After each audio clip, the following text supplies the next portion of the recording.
up, everybody? Welcome to Party on Broad. Today we are breaking down Week 1, top matchups, top prospects to know in the 2024 NFL Draft. Joining me, my man Ryan Reese at Philly Sports PSA on Twitter. What's up, Ryan? Not much, man. Ready. Got a few games in this past weekend and got my taste for it. Ready to get the full slate of games this weekend officially for Week 1. So can't wait. Yeah. Love it, man. Again, we don't have much time. We've got a show at 9:30, so let's jump right in. Number one takeaway from Week 0. Go ahead. Listen, Notre Dame announced to the world that, hey, we need to be taken seriously. They were playing Navy, and they, were obviously it's a prime time. It's Week 0, and listen, they came out and they showed out. And it's always great when Notre Dame is a relevant football team. Honestly, let's just be honest. There's a lot of lore. There's a lot of history with the Fighting Irish. And listen, they came out and they said, hey, listen, we're going to be something that you need to pay attention to this year. And that's the biggest thing I took out of the games from this weekend. And I'm glad. I love it. I love seeing it. Yeah, absolutely. Sam Hartman was the top story. I mean, what he does in terms of raise the bar for Notre Dame season. And let's be real, like they have a brutal schedule, like Ohio State, USC, all coming up and more on the books. But again, like you said, it was Navy. They look terrible. But if Sam Hartman's the real deal, man, the Irish are going to be a tough out for anybody. You look at his stats there, 19 of 23, 4 touchdowns. They only had 1 penalty on offense. They scored, I think, their first 5 drives. They were just crisp. They were in sync. They looked what's the word I'm looking for? They didn't mess up. They were just crisp. So that was definitely the top takeaway. Uber impressed. I did not have Sam Hartman at all in my top 10 quarterback rankings. Exactly. He wasn't even like on my radar, to be honest. And wow, do I look like a big idiot? Because he's got size limitations. He's 6'1", like Caleb Williams, but he doesn't have the physical gifts of a Caleb Williams, not even remotely close. Right. I still struggle with his arm strength. I don't think he's got the best arm talent at all. But he kind of gave me some like Stetson Bennett vibes. Like I think he's due for a really good year, and I think the Notre Dame Fighting Irish got themselves a good one, man. Any final thoughts before we move into top 3 targets to watch here in Week 1? No, I mean you said it perfectly. Notre Dame did what they needed to do, and that's exactly how you start off with the Week 0 victory. All right, let's jump into top Eagles targets to watch Week 1.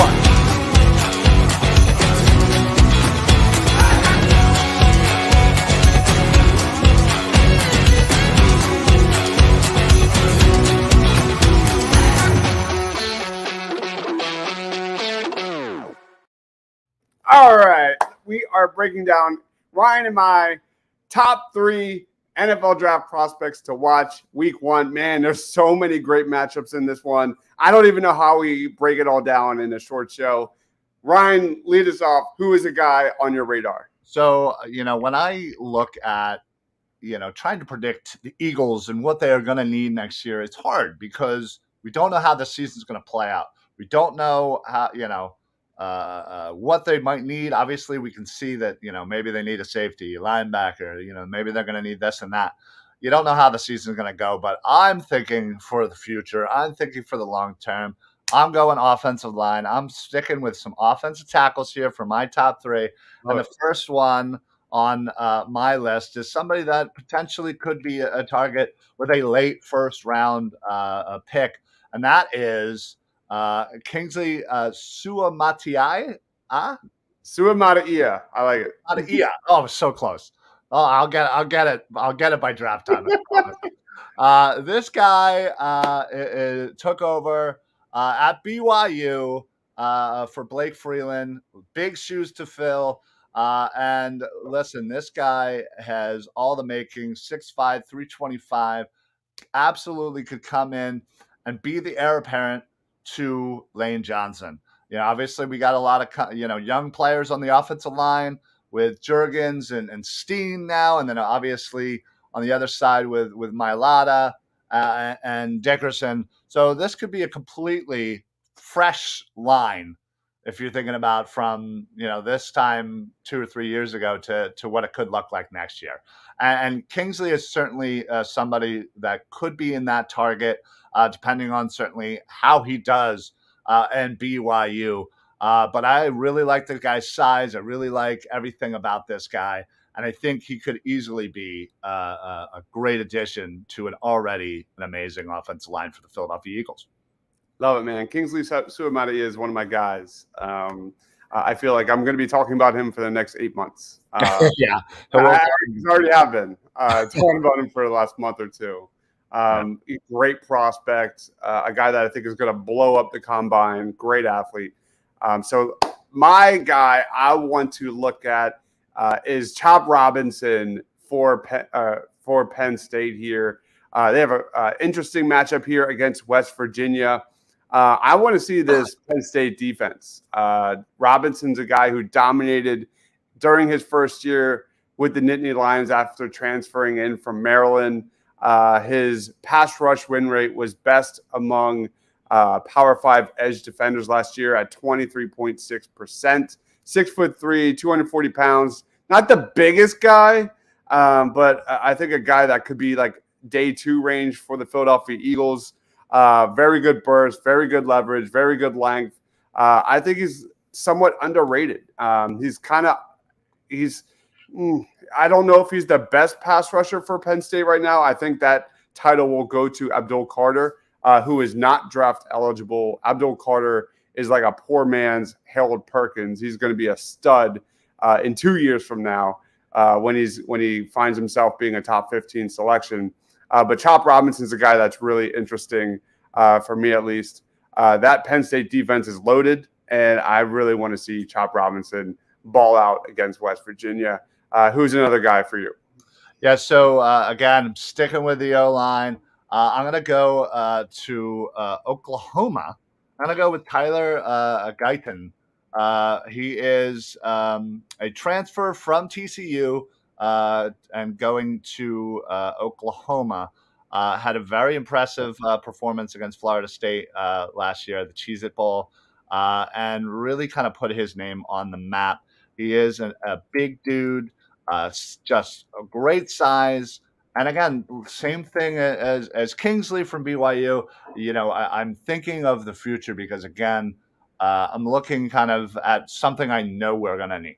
This is an absolute position of need in the future. We're going to need to replace Lane Johnson. And listen, who's to say that the Eagles don't win the Super Bowl and Lane and Kelsey and Graham and Cox, they all look at each other and say, listen, let's all go out on top, boys.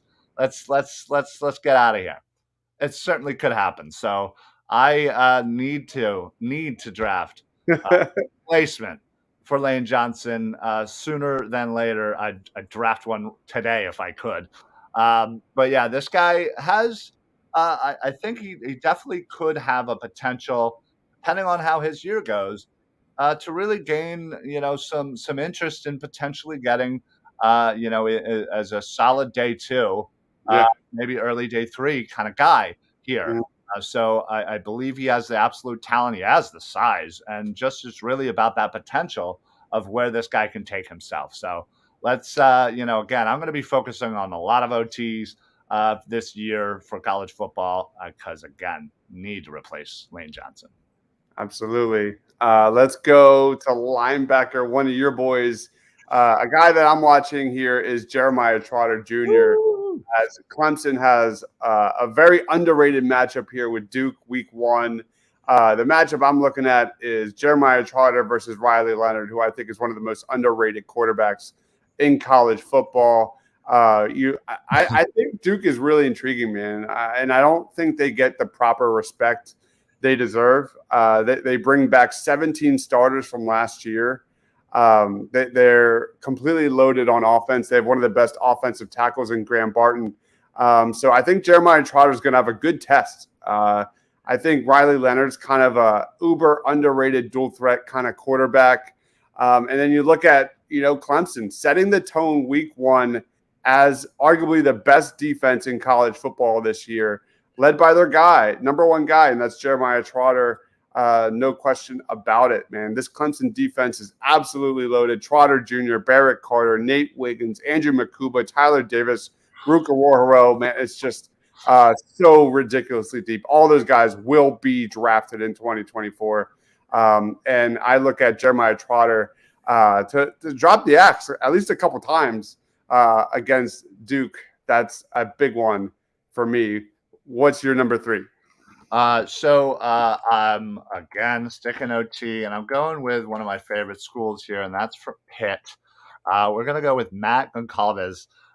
He is he started 8 games at right tackle, 5 at left tackle for the Pittsburgh Panther offensive line. Was selected to the All ACC third team, and I fully expect him to kind of make a huge jump this year for his senior season. Now, again, this guy I think is a little bit more of a early day three, maybe 4th round kind of guy. But I feel like the potential is there for him to kind of keep moving up. Again, when you look at prospects throughout, when you first start looking at them to when they end up, at the draft, so much can happen. So much movement can happen. I mean, we've seen it go both ways where a guy slips. I mean, think about it. Last year, Eli Ricks was at one point the number 1 corner, and the Eagles were able to get him, undrafted. So, I think Pitt really loves their offensive line. They really do rely on the run game. They certainly have been putting out running backs in the NFL for decades. So I fully expect him to kind of step up and play more of a right tackle this season for the Pitt Panthers. And again, that would be ideal as he's gonna need to replace one of the best right tackles in the NFL. So come on down, Pitt Panther. I absolutely would love it. Love Pitt. Would be jumping for joy to get a Panther on the squad. Awesome, man. And then to finish out our top 3 targets, I got to go Trey Benson, man. This guy is a bruiser, 6'1", 223 pounds for Florida State. The premier game this weekend as Florida State goes up against LSU. What a battle.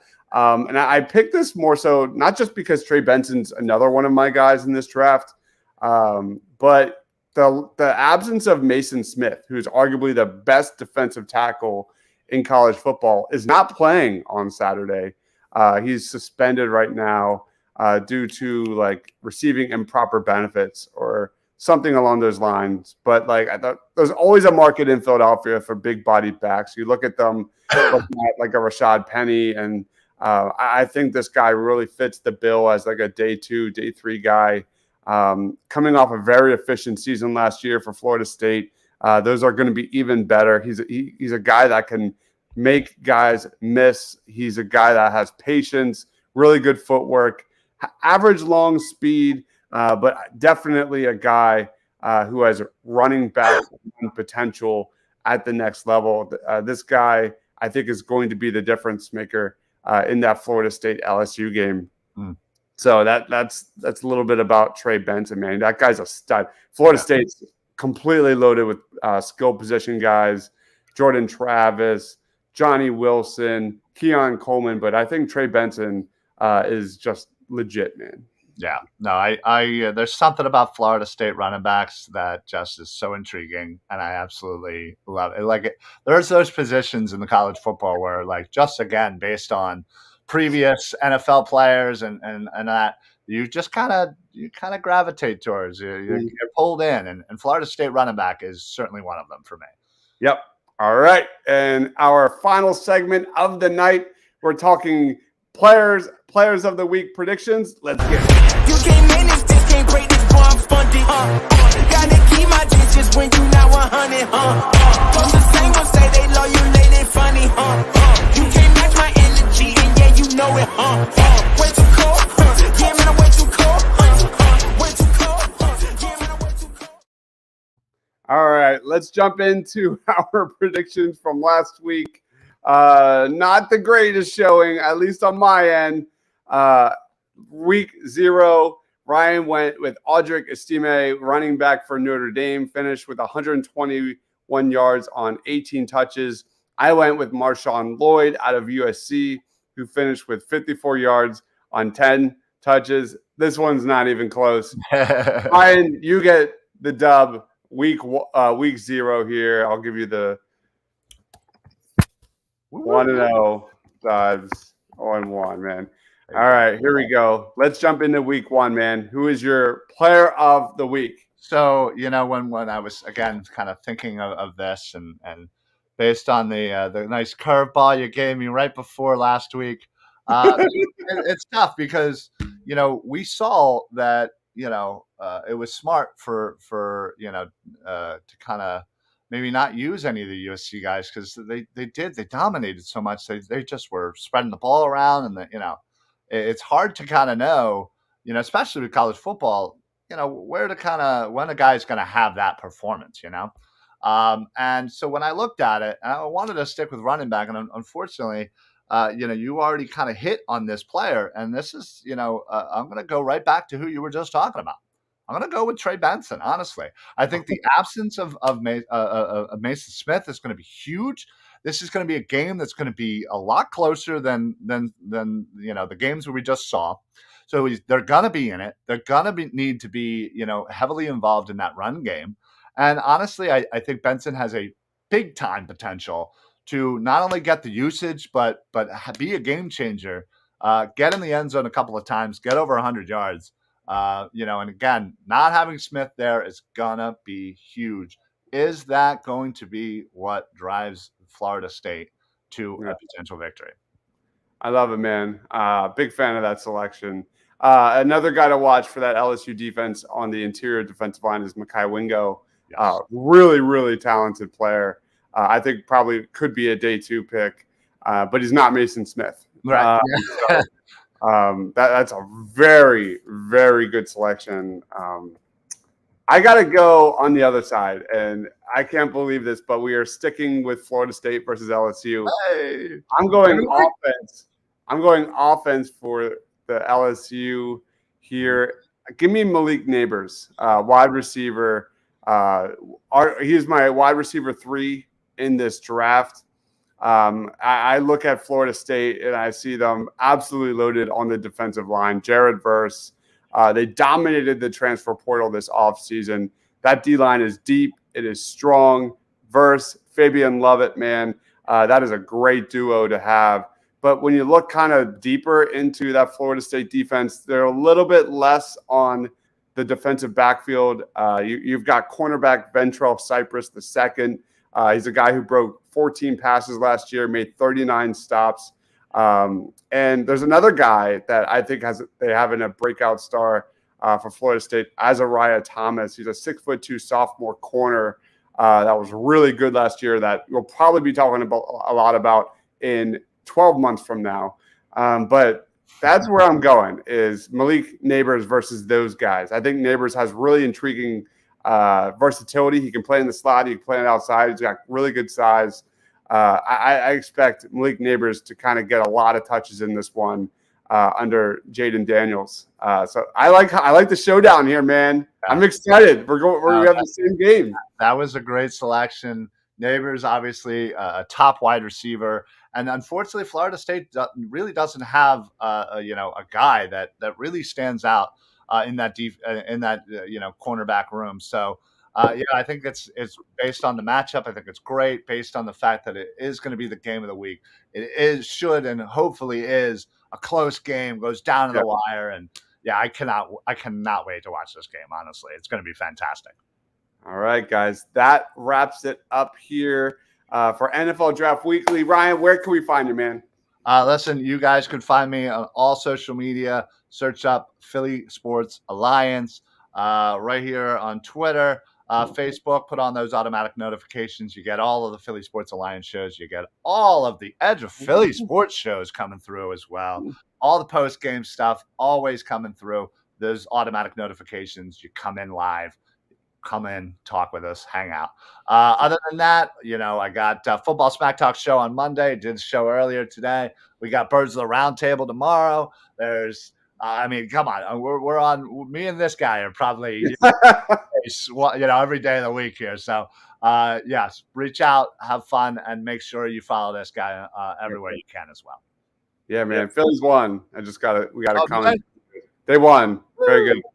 They're rolling, man. Trey Turner. Love it. Yeah, baby. 2 homers today. But anyway, we are going live in just 7 minutes with a fantasy football draft. 10 or 12 of us will be live.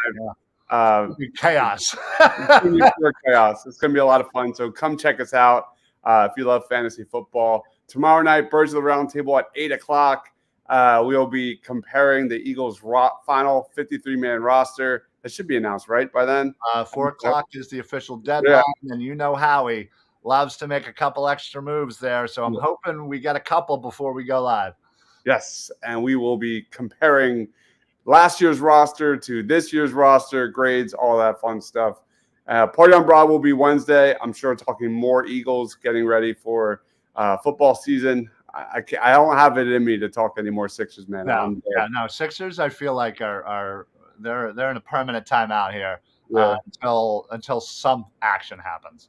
Yeah, I've been. If you love the NFL draft, I've been just pushing some top rankings of team-based videos, like top prospects on LSU, top prospects on Florida State, top prospects on Georgia. You name it, it's all there. So go on for the game, huh? Yeah, watch that before the games on Thursday, on Friday, on Saturday, you name it, because there's a lot of good ones this year. So he is Ryan Reese. I am Dibes. Thank you, everyone, for watching. This is NFL Draft Weekly every Monday night at 9 o'clock.